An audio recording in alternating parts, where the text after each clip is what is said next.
is a map of Pangyo. We arrive from Pangyo station, the red point on the map. In blue points, you can see the large amount of office buildings. There are 3 main parks surrounding the site. Even if it's an industrial area, it feels good to take a walk around the canal. On the left, you can see Pangyo Residential District. It contains a lot of houses designed by architects, but the site is also surrounded by housing towers on the right. It is impressive to see the height of the office buildings when you walk around. Many of them seem interesting to analyze, but it is rare that they allow people to enter. That is why we are going to focus on one building, Skku Biocomplex, located in the north of Pangyo.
Skku Biocomplex is a mixed-use building that welcomes the Skku Medical Group.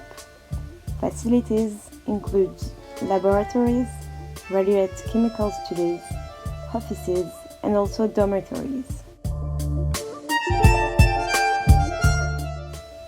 The building is separated in 2 buildings linked by a bridge. In each side of the bridge, there are 2 vegetal atriums you can access from the street. One building is occupied by laboratories and the other one for offices. On the section, you can see that the laboratories on the right are linked by a bridge to the offices on the left. Underground, there is the Graduate School of Medicine, and at the top of the building there is a vivarium and a swimming pool.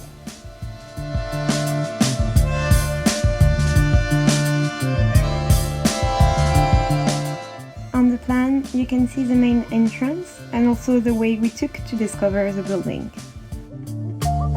You can also see that the rooms are articulated around the atrium.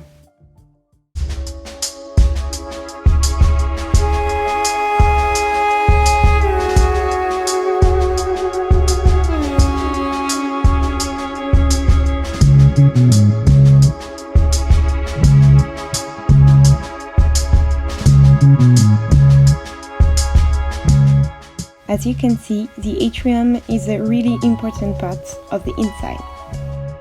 It permits to distribute the different rooms around it.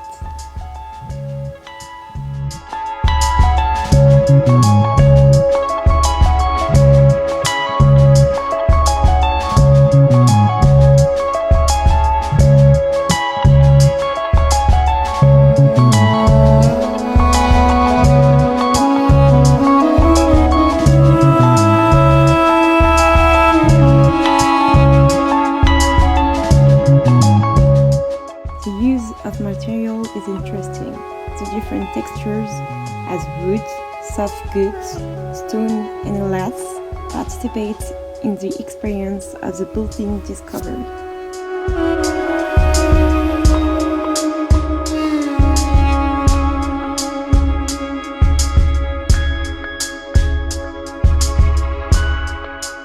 Now we are heading to Pangyo Residential District to discover well-designed houses.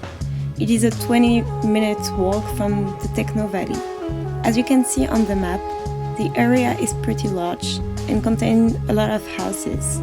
It is a good place to take a walk if you are an architectural lover.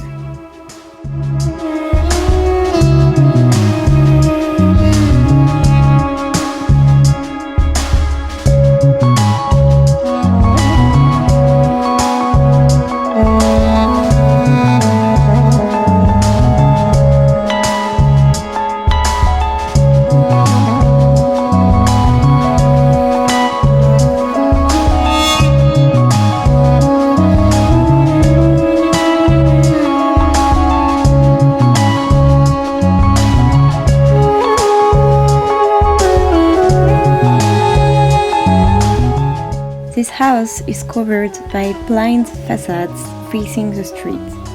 It is cut in two parts that are linked by the glazed volume. The cut of the building allows to put entire glazed facade so that the light can come inside.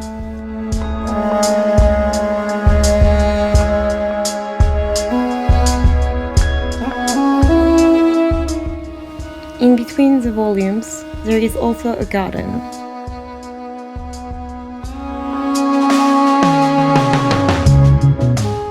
In this way, the inhabitants of the house can keep their privacy and also enjoy the natural sunlight.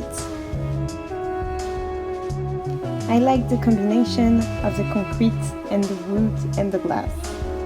It gave birth to a charming brutalist house.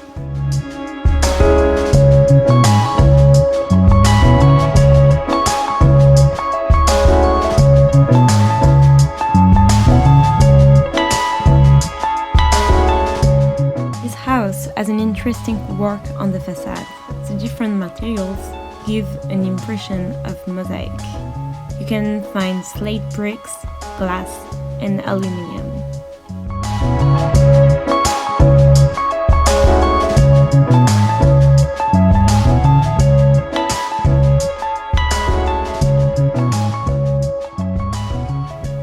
Unlike the first house, the inhabitants of this one seems to like to show themselves.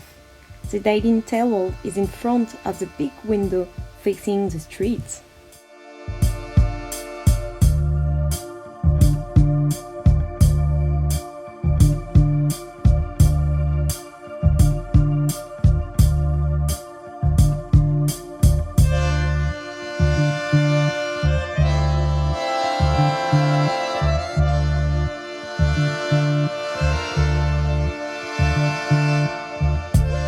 Some objects even give the impression to be staged for the passers to see. On the facade behind the building, there is a small glazed atrium that seems to be part of the living room as the wood on the floor continues.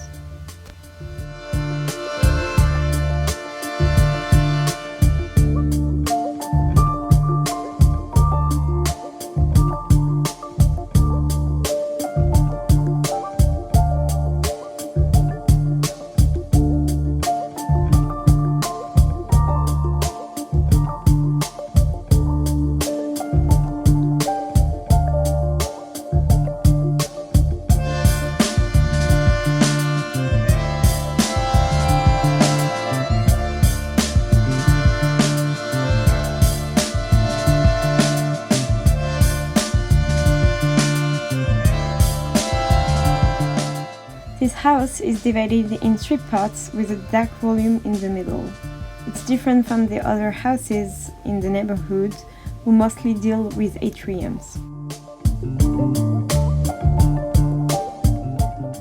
This one looks to concentrate the functional program in the middle and to articulate the living room and the bedrooms around it.